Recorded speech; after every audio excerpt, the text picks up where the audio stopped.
How are you? Welcome back to my channel. So excited you're here because I have some queer horror recs for you. These are all books that I have personally read and really loved.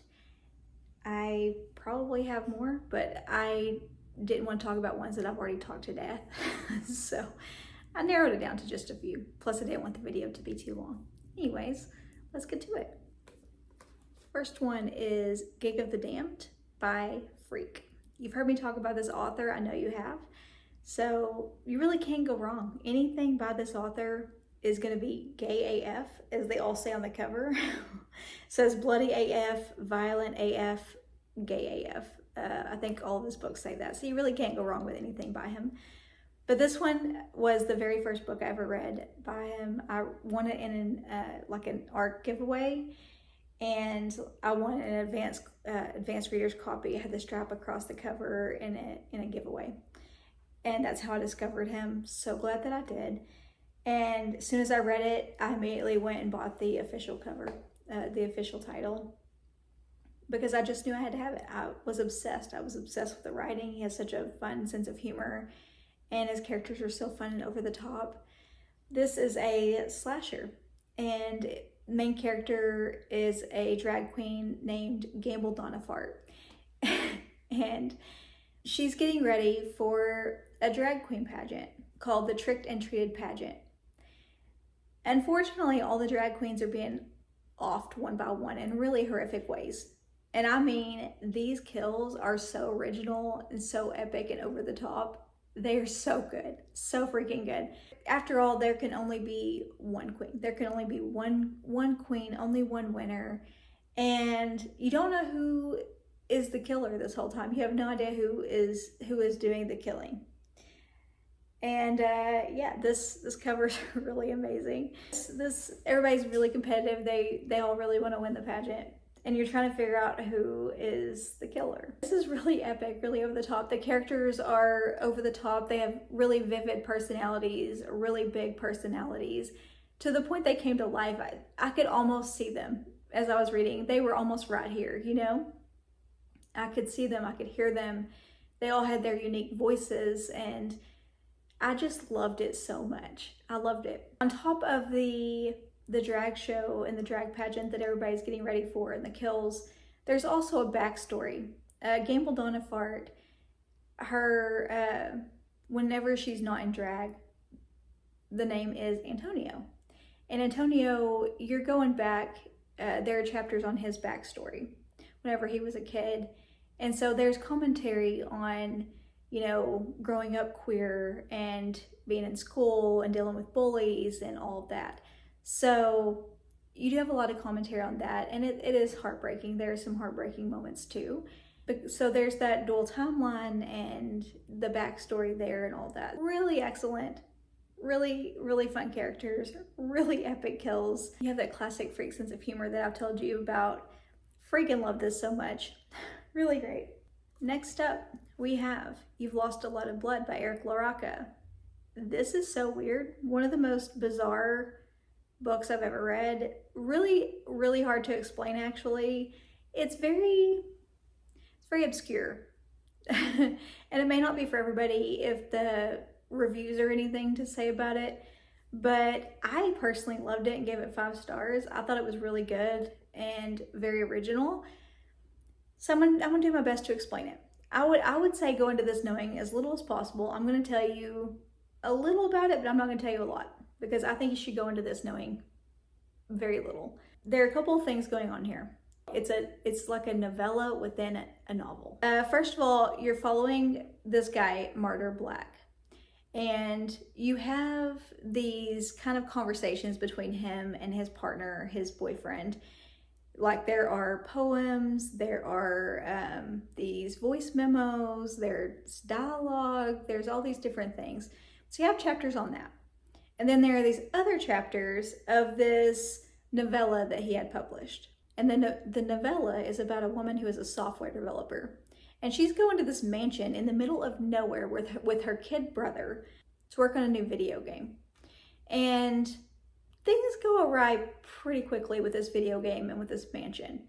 That's all I'll really say about it, but things are very weird. Everything is very weird in this book, everything. It's very poetic and it's really odd. There's a lot of queer rep in multiple different ways, but the queer rep is there, but it's very interesting. And I was very mesmerized.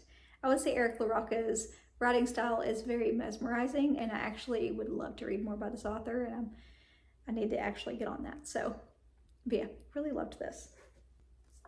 Then we have A Botanical Daughter by Noah Medlock. I read this in like a spring reading vlog, like a rainy spring reading vlog a while back, and this is another one that I was hooked on. This is a Frankenstein retelling, but it's botanical, like plant horror at the same time.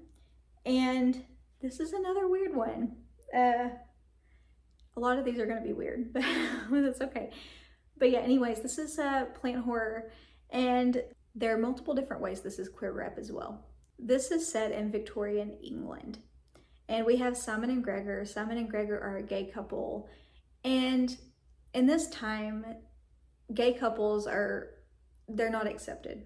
So Simon and Gregor are sort of hiding away from society. They live in this greenhouse, and they really have a very cool setup. A very cool setup. I loved the setting. Gregor works with plants, and Simon, he works with taxidermy. So yeah, really interesting couple. And the way they have it set up is the greenhouse, the way the trees are, the way the plants are and everything, nobody can really see into the greenhouse. They're just doing their own thing. They're in their own little world in this greenhouse. And it's very whimsical and very botanical, like the title says. And even though this goes through multiple seasons, this very much feels like spring to me. It was all vibes. I loved it. Another thing that's going on here is that Gregor, he kind of creates a little, like a plant baby. As a gay couple at this time, they couldn't have a child of their own. And he kind of discovers this mycelium that's reacting to light. It's showing a little bit of intelligence, kind of. And he decides that he needs a human body for substrate. He kind of casually says to Simon one day, "Hey, I kind of need a human body for substrate." So that's what ends up happening. And even though like there are all these red flags, and even though like he knows it might not be the best idea, he does it anyways. And they end up with a housekeeper named Jenny. I believe that was her name. I believe her name was Jenny. Anyway, so they end up with this quirky little family. This plant daughter that he creates is the Frankenstein's monster of the story. Gregor is very much like a mad scientist, but them being the gay couple, and there are other queer elements to this as well. There's a lot of queer commentary. There are a lot of really beautiful quotes in this. I'll link that video down below, the reading vlog that I did, because I did say a lot about the quotes and references to the original Frankenstein, but I loved this so much. It was very beautifully written. It was kind of cozy. It was a slower burn, but I loved it so much. I thought it was really pretty. And definitely spring vibes, even though it goes through multiple seasons, because of all the flowers and because of all the plants. It definitely had spring vibes being in the greenhouse. And I loved the queer commentary. The quotes in here were really, really good. I absolutely loved it. Next, we have Walking Practice by Dulcie Mean. This one is translated by Victoria Caudle. It was originally written in Korean. And this is another odd one. So at face value, this is about an alien who has crash landed into Earth and is now stuck here. This alien is using dating apps to find its prey. It can shapeshift into any sex and make itself look attractive to whoever its latest victim is. So, if you want to dig a little deeper, this is about what it means to be gender fluid in a world that isn't always accepting. There's a lot of commentary on like society's gender norms, society's gender roles. If you're female, you're supposed to fit into this little box, and if you're male, you're supposed to fit into this little box. But if you're gender fluid, where do you fit into that? There's a lot of really great commentary in here. The fun thing about this, you would think being, whichever whether it be the shape-shifting alien who is feeding on humans, or whether it be the gender fluid trying to fit in. Whichever one of those, you think it would be either terrifying or sad, but this actually has a comedic undertone to it because you're in the alien's head the whole time. You're following their day-to-day mundane thoughts. You're following their annoyances, their quirks, their grievances, and they're just constantly irritated, and it is hilarious. So yeah, it's got that comedic tone. So it kind of put a lighter tone to it, even though it has that commentary. But this was really well done, I thought. It's a fairly quick read, and it was really interesting the way it was written. It was very unique the way it was written. The translator did an excellent job. The translator's notes are in the back. It explained the thoughts behind the way it was written, and it explained the commentary and all of that. It was just really well done. I really loved the direction that it took, and I really loved the way that it was written. And I like that it used the alien, and also the way that you're getting the alien's point of view on society's gender norms. I really liked that. How, like, there was a time where it was like, well, you're going to assume that I'm this sex. But, it was really interesting, and I really enjoyed it. And it was very quirky and very interesting. And this ended up being one of my top reads last year. It was so good. Next up, we have The Despicable Fantasies of Quentin Sergenov by Preston Fassel. Just heard me talk about this not too long ago because I read it for Old School April, but I'm going to mention it again because of this video. We are talking about queer horror. This one, of course, follows Quentin Sergenov, two different timelines. One timeline is in the 90s where he was a professional wrestler, and yeah, he was a very big time wrestler. His fans loved him. He was also in love with a fellow wrestler, Wave. Of course, the two of them shared a forbidden love because it was in the 90s and gay relationships weren't accepted then. That's one timeline, the 90s. The next timeline is 2002, where Quentin is now a dinosaur. And also, he's no longer a wrestler. His wrestling career, has ended, and he's no longer into wrestling, and he's also turned into a dinosaur. So you're going back and forth between those two timelines. You're trying to piece together what happened to his wrestling career and how in the world he has become a dinosaur. This is a story of revenge, and it's a story of it's full of vengeance, and it's full of violence and gore, and there's of course there's some commentary on gay relationships. There are a lot of 90s references. My favorite were the Pretty in Pink references, how it all tied together. So well done. So well done. This is one of those, may not be for everybody, but personally, I think it's really fun. It's quirky and unique. It's something you're not going to find anywhere else for sure. But yeah, this was very, very different. Great ending, I thought. Thought it was really good. And just, like I said, the way everything tied together, I thought was genius. Really good, fun characters. And if you're a fan of 90s wrestling, or if you're a fan of quirky, weird horror, I think you might like this. Just know that it's violent and gory and full of vengeance. Next up, we have one that I just read, and that is Psychic Teenage Bloodbath by Carl John Lee. This is a Carrie retelling, but it's extreme, and it's queer. You're going to see my full review on this next week, so I'm just going to touch on it. So this one follows Susan. You know the original Carrie story. It starts with a bullying situation. This one is no different. And this one, Susan and Charlie, two females, they're in a relationship, but it's kind of secret, and they kind of are secretly at prom together. And at prom, a bullying incident happens, and it leaves Susan in a coma. Susan has been in a coma for a year.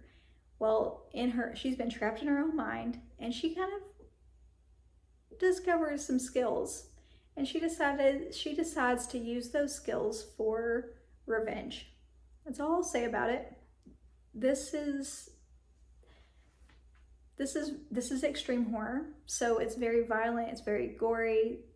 Trigger warnings, obviously, because you know all the triggers are pretty much there, just about. But yeah, this is it's really dark and really fucked up.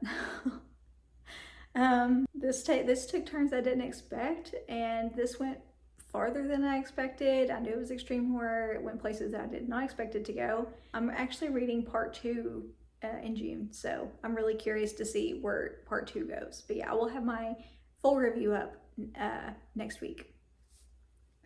And final one is Thirst by Marina Yuschuk. This one, I know you've heard me talk about, but it's been a while. This one follows 2 timelines and 2 women. First one is 19th century. She's a vampire. And, you know, originally she was able to kind of roam around and feed when she needed to, and she had all this freedom. Well, things changed, and then she was forced to kind of hide away and be more cautious. Well, that forced her to be more lonely and also very, very thirsty. Well, imagine being, you know, alone and thirsty, but living forever. And she has all this time on her hands. You know, she does run across some people, you know, people along the way. And, you know, some of those people help her. Some people she helps. Some people she feeds off of. Some people she keeps around for a little while. Some people she wants to keep around, but she can't help but indulge in. This is lush. It's gothic. It's sexy. It's gorgeous. It's just really beautifully written. There are a lot of really great quotes. There are a lot of comparisons to dark and light and night and day and the moon, and it's really, really pretty. Now, the first part, I definitely loved the first part more. The first part was really, really good. And it was the majority of the book was part 1, because this is 2 parts. Part 2 follows a mom and a little boy. And she's dealing with her mom having a terminal illness. So, she ends up crossing paths with the vampire. And I won't tell you how or why or anything, like what exactly transpires there, but their paths cross. And that's all I'll really say about that. But it's really interesting the way their paths cross. It's really interesting what all transpires and how that all comes about. Loneliness was the biggest theme here, and this was very relatable in a lot of ways. I was very drawn to this book. It was just so gothic, and I freaking loved that tone. The overall tone of this was just so freaking good. I loved it. There's so many like little, I don't know if you can see, but there's so many flags in this. This was just, it was really pretty. It was absolutely stunning. I am kind of obsessed with this one. Those are all of them. Those are all the books. I know that wasn't a whole lot. I didn't go too far into any of them because I've already talked about them before in other reviews, other videos. I will link a couple of videos below if I feel like I wanted to go farther into them. If I feel like I didn't go enough into them here, I'll link them below, tell you which ones down below, so that you can kind of, if you want to hear more about them, you'll have them there. I'm curious. Let me know down in the comments, what is your favorite queer horror book, or just your favorite queer fiction, whatever genre. I'm curious. I'm always looking for new ones, and I read all the genres. Next Friday, I will have my May reading wrap up. I didn't read as many books as normal because I've been writing a lot, but I did read a few. So I will see you next Friday. Bye for now.